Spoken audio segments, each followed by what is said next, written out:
Assalamualaikum warahmatullahi wabarakatuh. Sahabat dimanapun berada. Alhamdulillah dan terima kasih kepada yang sudah like dan subscribe. Semoga selalu dalam lindungan Allah dan dipanjangkan keberkahan umurnya. Hari ini kita akan menyimak kisah yang menakjubkan dan menginspirasi dari tak ada yang menyangka bahwa rumah kos yang terlihat tenang itu menyimpan begitu banyak doa yang terucap dalam tangis dan kelelahan. Doa-doa yang mungkin terdengar lirih, tapi perlahan naik ke langit tanpa bisa dibendung. Dan ketika waktu itu tiba, satu persatu kebenaran mulai terbuka, meninggalkan penyesalan yang tak lagi bisa diulang. Rumah kos yang terlihat biasa. Dari luar, rumah kos itu tampak seperti bangunan sederhana pada umumnya, berdiri di antara rumah-rumah warga dengan tembok yang mulai kusam dimakan usia. Tidak ada papan nama mencolok, tidak pula tanda-tanda bahwa tempat tersebut menyimpan kisah panjang yang kelak akan membuat banyak orang terdiam. Setiap pagi, suara motor para penghuni keluar masuk halaman sempit itu terdengar biasa saja, seolah tak pernah ada masalah yang patut diperhatikan.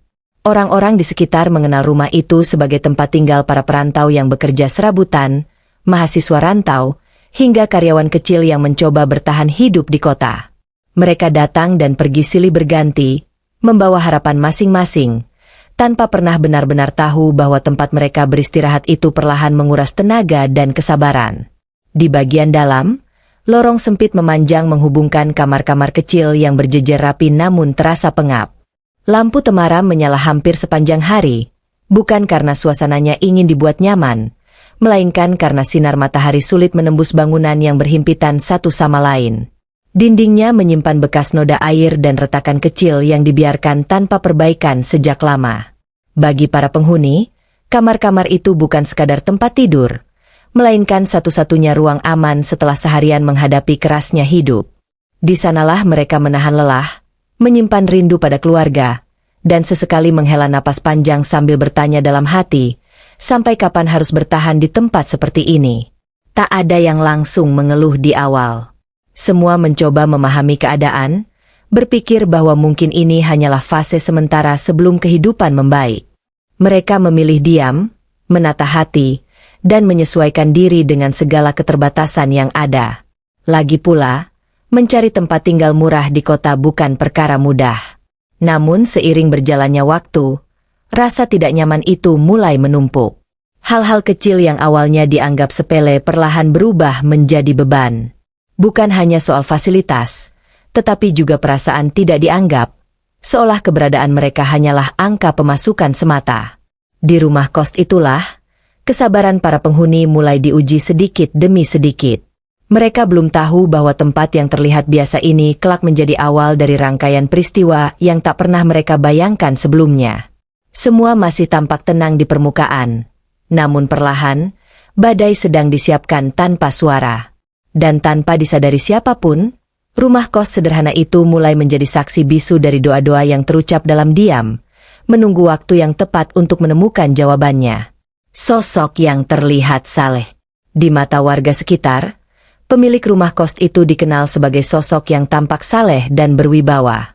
Hampir setiap subuh, ia terlihat berjalan menuju masjid dengan pakaian rapi dan wajah yang selalu terlihat tenang. Ucapannya lembut, sikapnya sopan, dan senyumnya mudah diberikan kepada siapa saja yang hanya sekadar berpapasan di jalan. Tak jarang, ia juga terlihat menghadiri pengajian rutin di lingkungan sekitar, duduk di barisan depan sambil sesekali mengangguk khusyuk mendengarkan ceramah. Dari luar, tak ada satupun yang meragukan kepribadiannya. Banyak yang bahkan memuji, merasa beruntung memiliki tetangga yang taat dan religius. Di hadapan para penghuni kos, ia juga sering berbicara tentang nilai-nilai kesabaran dan keikhlasan. Ia gemar mengingatkan bahwa hidup di perantauan memang penuh ujian, dan hanya orang-orang yang kuat hatinya yang mampu bertahan. Kata-katanya terdengar menenangkan, seolah ia benar-benar memahami beratnya perjuangan mereka. Beberapa penghuni awalnya merasa bersyukur, mengira mereka berada di bawah pengelolaan orang yang tepat. Mereka berpikir, setidaknya jika pemiliknya religius, pasti akan ada rasa keadilan dan kepedulian di dalamnya. Harapan itu tumbuh perlahan, meski belum sepenuhnya teruji. Namun seiring waktu berjalan, sebagian penghuni mulai merasakan kejanggalan. Ada jarak tak kasat mata yang terasa setiap kali urusan menyangkut kebutuhan mereka. Senyum yang sebelumnya terlihat ramah berubah menjadi datar ketika keluhan mulai disampaikan, seolah ada batas yang tak boleh dilewati. Sikap hangat yang diperlihatkan di depan banyak orang perlahan berbeda dengan perlakuan yang diterima para penghuni di balik pintu rumah kos. Perbedaan itu memang tidak langsung terasa tajam, namun cukup untuk menimbulkan rasa bingung dan pertanyaan di hati mereka. Bagi para penghuni, kebingungan itu belum cukup untuk menjadi alasan melawan atau pergi. Mereka masih mencoba berpikir positif, meyakinkan diri bahwa mungkin itu hanya kesalahpahaman kecil. Lagi pula, mereka tak ingin dicap sebagai orang yang tak tahu bersyukur atau terlalu banyak menuntut. Tanpa mereka sadari, di balik sosok yang terlihat saleh itu, sedang tumbuh sifat keras yang perlahan mulai menekan. Dan dari sinilah, kisah yang awalnya tampak biasa mulai bergerak menuju arah yang jauh lebih berat dari yang pernah mereka bayangkan. Aturan yang tak pernah memihak. Sejak hari pertama tinggal, para penghuni sebenarnya sudah diperkenalkan dengan berbagai aturan yang harus dipatuhi tanpa pengecualian. Aturan itu ditempel rapi di dinding dekat pintu masuk, tertulis dengan huruf besar dan bahasa yang tegas, seolah tak memberi ruang untuk bertanya apalagi membantah. Semua terlihat sederhana di atas kertas, namun terasa berat saat mulai dijalani. Jam bertamu dibatasi ketat, penggunaan listrik diawasi, dan pembayaran kos diwajibkan tepat di tanggal yang telah ditentukan. Tidak ada toleransi untuk keterlambatan, bahkan hanya hitungan jam. Bagi sang pemilik, aturan adalah harga mati yang tak boleh dilanggar oleh siapapun. Masalah mulai terasa ketika aturan itu hanya berjalan satu arah. Kewajiban penghuni dituntut penuh, sementara hak mereka sering kali terabaikan. Ketika air mati berjam-jam atau listrik tiba-tiba padam, tak ada penjelasan, apalagi permintaan maaf. Semua dianggap hal biasa yang harus diterima. Jika ada penghuni yang mencoba bertanya dengan sopan, jawabannya singkat dan dingin. Seolah keluhan mereka adalah bentuk pembangkangan, bukan permintaan wajar dari orang yang sudah membayar. Perlahan, suasana rumah kos yang awalnya terasa netral berubah menjadi penuh tekanan. Denda menjadi momok yang paling ditakuti. Terlambat satu hari saja, jumlah uang yang harus dibayar langsung bertambah tanpa negosiasi. Tidak peduli apakah penghuni sedang sakit, gaji terlambat, atau sedang mengalami kesulitan mendesak. Semua alasan dianggap tidak penting dibandingkan aturan. Beberapa penghuni pernah mencoba memohon keringanan, namun hasilnya selalu sama. Wajah datar, nada suara meninggi, dan kalimat yang membuat hati semakin ciut. Sejak saat itu, banyak yang memilih diam dan menelan ketidakadilan, daripada harus berhadapan langsung. Aturan yang seharusnya menjaga ketertiban justru berubah menjadi alat tekanan. Para penghuni hidup dalam rasa was-was, selalu takut berbuat salah meski mereka hanya menjalani kehidupan sehari-hari. Rumah kos itu tak lagi terasa seperti tempat pulang, melainkan ruang sempit yang penuh kewaspadaan. Dan tanpa disadari oleh sang pemilik, setiap ketegasan tanpa empati itu perlahan mengikis rasa hormat, menggantinya dengan luka yang kelak akan berbicara dengan caranya sendiri. Fasilitas yang terus memburuk. Waktu berjalan, dan kondisi rumah kos itu bukannya membaik, justru perlahan semakin memburuk. Fasilitas yang sejak awal sudah pas-pasan kini mulai menunjukkan tanda-tanda kerusakan yang tak lagi bisa ditutupi. Air yang dulu hanya mati sesekali, kini sering menghilang berjam-jam tanpa pemberitahuan apapun. Para penghuni kerap terpaksa menunda mandi sebelum berangkat kerja atau kuliah. Ada yang harus keluar lebih pagi demi menumpang air di tempat lain, ada pula yang menahan diri dengan kondisi seadanya. Semua itu mereka jalani dalam diam, sambil berharap keadaan akan segera berubah. Masalah tak berhenti di situ. Listrik yang sering pada mendadak menjadi keluhan berikutnya. Di malam hari, lorong kos kerap gelap gulita, menyisakan cahaya dari ponsel atau lilin kecil yang dinyalakan penghuni. Suasana yang seharusnya menjadi waktu istirahat justru berubah menjadi momen penuh kesal dan cemas.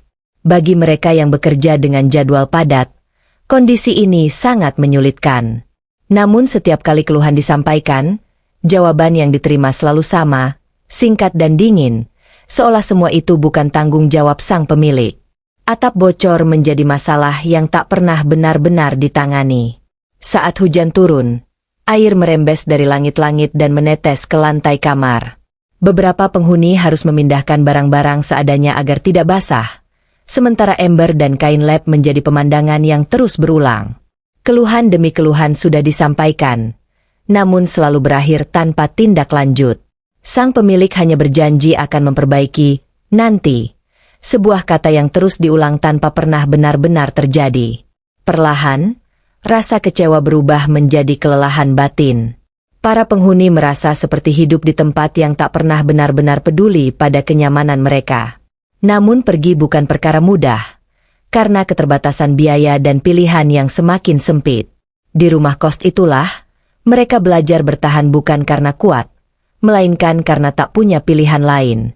Dan tanpa mereka sadari, setiap tetes air dari atap bocor, setiap jam tanpa listrik, dan setiap keluhan yang diabaikan, semuanya sedang membentuk cerita yang kelak akan menuntut keadilan dengan caranya sendiri. Nasihat yang menjadi ironi.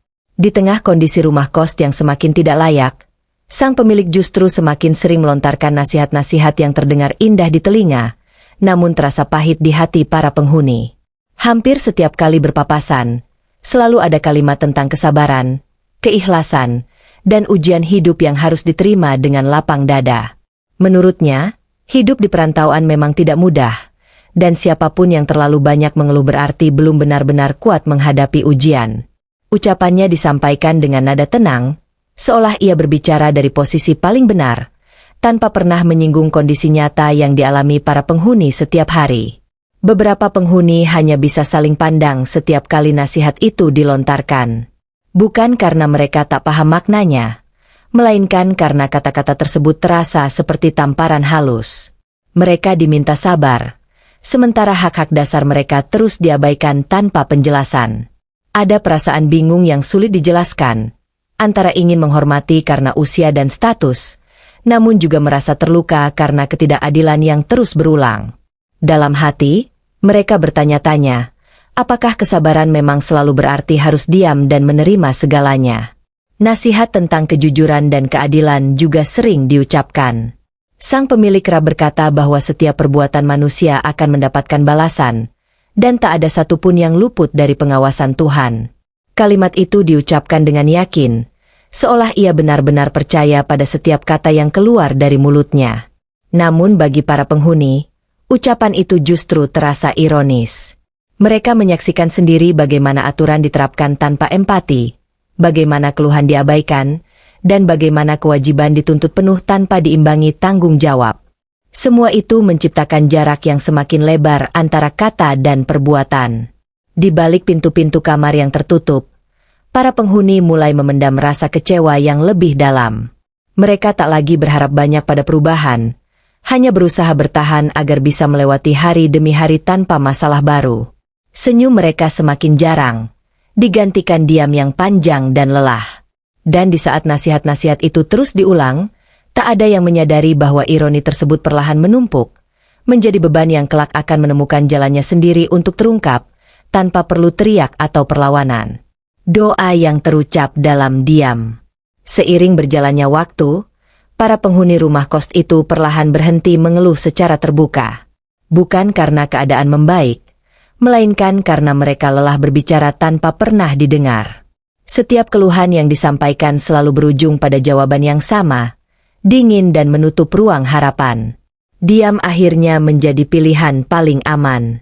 Mereka menjalani hari-hari dengan rutinitas yang sama, bangun pagi, bekerja atau kuliah, lalu kembali ke kamar sempit yang tak pernah benar-benar memberi kenyamanan. Namun di balik diam itu, ada perasaan yang terus menekan dada, menunggu tempat untuk diluapkan. Pada malam hari, ketika suasana rumah kos mulai sepi dan hanya terdengar suara kipas angin atau tetesan air dari atap bocor, sebagian penghuni memilih duduk sendiri di kamar. Di saat itulah, kata-kata yang tak pernah berani diucapkan mulai berubah menjadi doa yang terucap lirih. Tak ada amarah yang diluapkan, tak ada sumpah serapah. Yang ada hanyalah permohonan sederhana agar diberi kekuatan, keadilan, dan jalan keluar dari keadaan yang terasa semakin menyesakan. Doa-doa itu mengalir pelan, bercampur dengan rasa lelah dan air mata yang jatuh tanpa suara. Beberapa dari mereka bahkan memilih bangun di sepertiga malam, mengambil air wudhu seadanya, lalu menunaikan salat dengan hati yang berat. Di dalam sujud panjang itu, mereka menyerahkan semua rasa sakit yang tak mampu lagi ditanggung sendiri. Tak ada yang tahu doa siapa yang paling tulus, atau air mata siapa yang paling dalam. Namun satu hal yang pasti, doa-doa itu tidak pernah sia-sia. Ia mungkin tak langsung dijawab, tapi selalu dicatat dengan cara yang tak pernah diduga manusia. Tanpa disadari oleh sang pemilik, rumah kos itu kini bukan hanya menjadi tempat tinggal, tetapi juga menjadi saksi bisu dari banyaknya doa yang terangkat ke langit. Doa yang tidak disertai dendam, namun syarat dengan harapan akan keadilan. Dan di titik inilah, cerita mulai bergerak ke arah yang berbeda. Karena ketika dua orang-orang yang tertekan telah terkumpul, waktu hanya tinggal menunggu sampai jawabannya turun dengan cara yang tak pernah terbayangkan sebelumnya. Perjalanan yang dinanti. Hari yang selama ini sering diceritakan akhirnya benar-benar tiba. Sang pemilik rumah kos tampak sibuk mempersiapkan keberangkatan yang sudah lama ia nantikan. Tas besar disusun rapi, pakaian ibadah dipilih dengan penuh perhatian, dan wajahnya terlihat berseri seolah semua doa dan harapan hidupnya akan terjawab dalam satu perjalanan suci. Di lingkungan sekitar, kabar keberangkatan itu disambut dengan ucapan selamat. Banyak yang mendoakan agar ibadahnya lancar dan membawa pulang keberkahan. Sang pemilik menerima semua itu dengan senyum penuh keyakinan, merasa bahwa perjalanan ini adalah puncak dari segala jerih payah dan kesabaran yang selama ini ia jalani. Bagi para penghuni rumah kos, kabar itu terdengar seperti cerita yang jauh dari kehidupan mereka.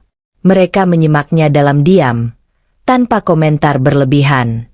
Ada yang ikut mendoakan dengan tulus, ada pula yang hanya menunduk sambil menyimpan perasaan yang sulit dijelaskan. Tak ada satupun dari mereka yang berani mengungkit luka lama atau ketidakadilan yang pernah terjadi. Semua memilih menjaga jarak, seolah perjalanan itu bukan urusan mereka. Namun di dalam hati, ada rasa kosong yang sulit dihindari, antara keikhlasan dan kelelahan yang telah lama terpendam. Hari keberangkatan pun tiba. Sang pemilik meninggalkan rumah kos dengan langkah ringan dan penuh harap. Pintu gerbang ditutup, dan suasana kembali sunyi seperti biasa. Tak ada perubahan berarti bagi para penghuni, selain rasa lega sementara karena tak harus berhadapan langsung dalam beberapa waktu ke depan. Namun tanpa mereka sadari, justru pada saat itulah roda cerita mulai bergerak lebih cepat. Perjalanan yang dinanti itu bukan hanya tentang ibadah, melainkan juga awal dari ujian yang akan membuka banyak hal yang selama ini tersembunyi. Di tempat yang jauh dari rumah kos itu, sang pemilik membawa keyakinan penuh bahwa semua akan berjalan lancar. Ia merasa telah cukup berbuat baik, cukup bersabar, dan cukup menjalani hidup sesuai aturan yang ia yakini benar. Namun manusia sering lupa bahwa perjalanan paling berat bukan selalu yang menempuh jarak jauh, melainkan perjalanan menuju kesadaran. Dan tanpa disadari siapapun, perjalanan suci itu perlahan berubah menjadi titik balik yang tak pernah terbayangkan sebelumnya. Ujian di Tanah Suci. Setibanya di Tanah Suci, suasana yang awalnya terasa menenangkan perlahan berubah menjadi melelahkan. Cuaca yang panas, tubuh yang harus terus bergerak, serta jadwal ibadah yang padat mulai menguras tenaga sang pemilik rumah kos. Namun ia tetap memaksakan diri, merasa bahwa semua kelelahan itu adalah bagian dari perjuangan spiritual yang harus dilalui. Di hari-hari awal, ia masih mampu mengikuti rangkaian ibadah meski dengan langkah yang mulai melambat. Wajahnya tetap tenang di depan rombongan, seolah tak ingin menunjukkan bahwa tubuhnya mulai memberi tanda-tanda kelelahan yang tidak biasa. Namun memasuki hari berikutnya, kondisi tubuhnya menurun drastis. Rasa pusing datang tiba-tiba, disusul nyeri di sekujur badan yang sulit dijelaskan. Langkahnya semakin berat, napasnya tak lagi teratur, dan keringat dingin mulai mengalir meski ia tak banyak bergerak. Beberapa anggota rombongan mulai menyadari perubahan itu. Mereka menyarankan agar ia beristirahat dan tidak memaksakan diri. Namun ia menolak, merasa bahwa berhenti berarti gagal, dan kegagalan bukanlah sesuatu yang ingin ia terima dalam perjalanan yang begitu dibanggakannya. Hingga akhirnya, tubuhnya tak lagi mampu diajak berkompromi. Di tengah aktivitas ibadah, ia tiba-tiba kehilangan keseimbangan dan harus ditopang oleh orang-orang di sekitarnya. Rasa nyeri berubah menjadi sakit yang menusuk, membuatnya tak bisa berdiri dengan normal. Ia dibawa ke tempat perawatan dengan kondisi yang semakin melemah. Pemeriksaan medis menunjukkan bahwa tubuhnya membutuhkan penanganan serius dan istirahat total. Keputusan berat pun harus diambil. Rangkaian ibadah yang telah lama dinantikan terpaksa dihentikan. Di saat itulah, untuk pertama kalinya, ia benar-benar sendirian dengan pikirannya sendiri. Di ruang perawatan yang sunyi, tak ada pujian, tak ada kebanggaan, dan tak ada sorotan orang lain.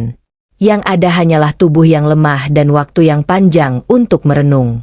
Tempat yang seharusnya menjadi puncak ketenangan justru berubah menjadi ruang refleksi yang tak bisa dihindari. Dan di sanalah, satu persatu ingatan lama mulai muncul, membawa perasaan yang selama ini ia tekan jauh di dalam hati. Penyesalan yang terlambat. Di ruang perawatan yang sunyi, waktu terasa berjalan jauh lebih lambat dari biasanya. Setiap detik seperti memaksa sang pemilik rumah kos untuk berhadapan dengan pikirannya sendiri. Tubuhnya terbaring lemah, sementara pikirannya justru semakin aktif, menelusuri satu persatu potongan masa lalu yang selama ini jarang ia sentuh. Dalam kondisi yang tak berdaya itu, ia mulai mengingat kembali wajah-wajah para penghuni rumah kos. Wajah-wajah yang dulu sering ia temui setiap hari, namun tak pernah benar-benar ia lihat dengan hati. Ingatan itu datang tanpa diundang, menghadirkan perasaan yang sulit ia tolak. Ia teringat keluhan-keluhan yang pernah disampaikan dengan sopan, namun ia jawab dengan nada dingin. Terlintas kembali bagaimana ia begitu cepat menuntut kewajiban, namun begitu lambat memenuhi tanggung jawab. Semua kejadian itu kini hadir jelas, seolah diputar ulang tanpa jeda. Untuk pertama kalinya, muncul rasa sesak yang bukan berasal dari sakit fisik. Rasa itu menekan dada, membuat napas terasa berat. Ia mulai menyadari bahwa selama ini ia terlalu yakin pada caranya sendiri, tanpa pernah bertanya apakah caranya itu melukai orang lain. Penyesalan datang bukan sebagai ledakan emosi, melainkan sebagai kesadaran yang pelan namun menyakitkan. Ia teringat nasihat-nasihat yang sering ia ucapkan tentang keadilan dan balasan atas setiap perbuatan. Kini, kalimat-kalimat itu berbalik arah, seolah ditujukan langsung kepadanya. Ia mulai bertanya dalam hati, apakah ibadah yang selama ini ia banggakan benar-benar diterima, jika masih ada hati orang lain yang pernah ia abaikan. Pertanyaan itu tak meminta jawaban cepat, tapi cukup untuk mengguncang keyakinan yang selama ini ia pegang erat. Di tengah keheningan itu, ia menyadari satu hal yang paling menyakitkan, bahwa tidak semua kesalahan bisa diperbaiki tepat waktu. Ada penyesalan yang datang saat kesempatan telah berlalu, dan hanya menyisakan pembelajaran yang pahit. Dan di tempat yang jauh dari rumah kos itu, ia akhirnya memahami bahwa kezaliman tak selalu dibalas dengan cara yang keras. Terkadang cukup dengan membuat seseorang duduk diam, lemah, dan dipaksa melihat dirinya sendiri tanpa topeng apapun. Pelajaran yang tertinggal. Beberapa hari kemudian, kondisi sang pemilik rumah kos perlahan mulai stabil. Tubuhnya belum sepenuhnya pulih, namun cukup kuat untuk duduk dan berjalan pelan. Perjalanan ibadah yang dulu begitu ia banggakan kini hanya tersisa sebagai kenangan yang pahit, karena tak pernah selesai seperti yang ia bayangkan. Tak ada sorak kebahagiaan, tak ada foto kebanggaan, dan tak ada cerita manis yang bisa dibagikan. Yang ada hanyalah kesadaran baru bahwa perjalanan itu bukan tentang seberapa jauh kaki melangkah, melainkan seberapa jujur seseorang menilai dirinya sendiri. Saat akhirnya kembali ke tanah air, suasana rumah kos terasa berbeda. Tidak ada sambutan hangat, tidak pula keluhan terbuka. Para penghuni tetap menjalani hidup seperti biasa, dengan jarak yang kini semakin terasa. Senyum sopan masih ada, namun tak lagi menyimpan harapan. Sang pemilik melihat semua itu dengan perasaan yang tak sama seperti sebelumnya. Ia kini menyadari bahwa luka yang dibiarkan terlalu lama tak selalu terlihat dari luar, namun tetap meninggalkan bekas yang dalam. Tak ada kata maaf yang mudah terucap, karena ia paham bahwa penyesalan tidak selalu bisa menghapus masa lalu. Namun sejak saat itu, sikapnya perlahan berubah. Bukan karena takut, melainkan karena sadar bahwa kekuasaan kecil sekalipun bisa menjadi sumber kezaliman jika dijalankan tanpa hati. Ia mulai memahami bahwa doa-doa yang dulu terucap dalam diam bukanlah kutukan, melainkan cermin. Cermin yang memantulkan kembali semua sikap yang selama ini ia anggap wajar. Kisah ini tidak berbicara tentang siapa yang paling salah, atau siapa yang paling benar. Kisah ini meninggalkan satu pelajaran sederhana, bahwa ibadah tanpa empati hanyalah rutinitas, dan kekuasaan tanpa keadilan hanyalah kesombongan yang menunggu waktunya runtuh. Karena pada akhirnya, setiap perbuatan akan selalu menemukan jalannya untuk kembali. Tidak selalu dengan suara keras, tidak selalu dengan hukuman besar, tetapi cukup dengan membuat seseorang berhenti, diam, dan menyadari bahwa hati manusia lain bukanlah tempat untuk disepelekan.